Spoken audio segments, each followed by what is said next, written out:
So Nintendo has been DMCAing and cease and desisting video games, fan games, such as another Metroid 2 remake, and Pokemon Uranium. Now, they also did it with the scanning for the Internet Archives for Nintendo Power, which I do actually think that they were in the right. Maybe not morally, but intellectually. Personally, I don't think this makes much sense. From a copyright standpoint, I sort of get it. And while I don't agree with trademark law, I feel no one should hold the rights to characters or ideas. I feel, like if Nintendo, like Super Mario 3D World, I feel that should be, completely copyrighted by Nintendo. Fair use would still exist, but it wouldn't. But, you couldn't just use that game. However, if, say, I decide to make my own Mario game, that would be legally fine. Right now, it's somewhat of a gray area. Usually, it's a dark gray, though. But anyway, basically,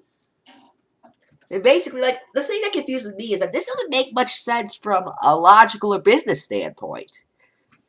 Because, like, look at what Sega did, one of the guys who currently works for Sega, Christian Whitehead, that's his actual name. I just hope that's a username or, like, a pen name and not his real name.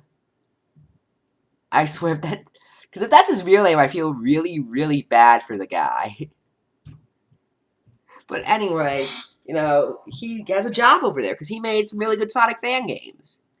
Or, Capcom. They completely endorsed Street Fighter X Mega Man. Heck, Sega recently, when they put a whole bunch of their games on Steam, they were telling people, we want you to ROM hack this. We want you to hack it and make your own version of it.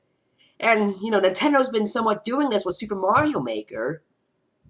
However, I feel that's a bad idea because, no one's going to pay out $60 for something they can get for free. Well, I did. But still, And Super Mario Maker was a great idea, don't get me wrong. I just think it's a bit too late. If they did it, like, in the Nintendo 64 era, then that would have made some sense. But right now, when it's so easy to hack, it feels kind of redundant.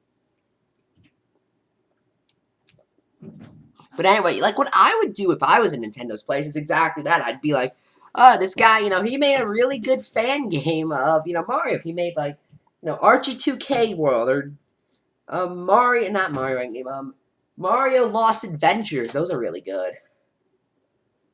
Or, the Ultimate or Strange Mario Bros. Series. Those are really good games. If I were Nintendo, I'd be like, okay, we want to put you in here, since you made this really good game, we'll give you a job here. You can make some of the money. We need you to take your original game and fix some of it up. Because we felt you could have done this a bit better. You felt you could have done this a bit better. We want you to do this, and then change the game enough, and then sell it. Then you're making money off of someone else's work. That's the American dream. Although you guys are Japanese, so maybe you don't get that, but still. And even then, like, this is what Sega's been doing. This is what, I think Capcom's done it somewhat. All these companies are doing this, and Nintendo's still like, no.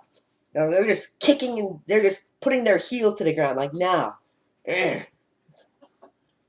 that's a horrible idea. They're putting the NX, they're making it use cartridges, which don't get me wrong, I like the NX. I think it's going to be a decent system. I think the controller looks kind of bad, but besides that, it does look like a pretty interesting system, and I will definitely, if I get the chance to buy it, I will buy it. But personally, like, I'd argue, again, it makes much more sense to just, tell them, hey, you can help work with us for this game when you already have most of the work done. So, what's the issue here? That's just my opinion on it. I want to hear you guys in the comments. I'm Sifro Joe, and good night.